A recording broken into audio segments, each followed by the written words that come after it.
things that will take a while to break through, even once they're passed, infrastructure being at the top of that list. Is the White House concerned that Congress is moving slower than a snail's pace on everything from democracy reform to a policing bill to these endless infrastructure talks, and that it will get harder as you get closer to the midterms for to tackle your priorities?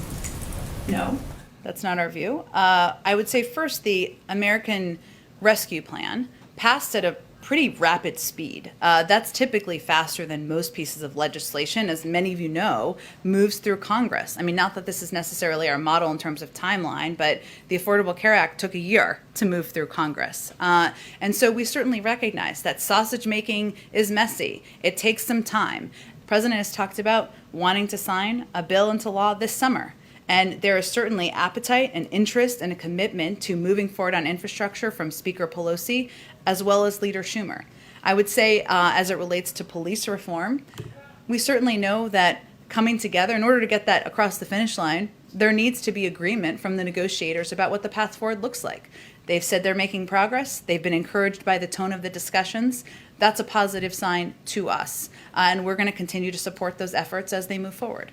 I guess just the question is, how are you going to show voters who are trying to decide if Biden was an effective president beyond the falling virus numbers that his approach is working? Beyond falling virus numbers? Beyond getting a global pandemic under control?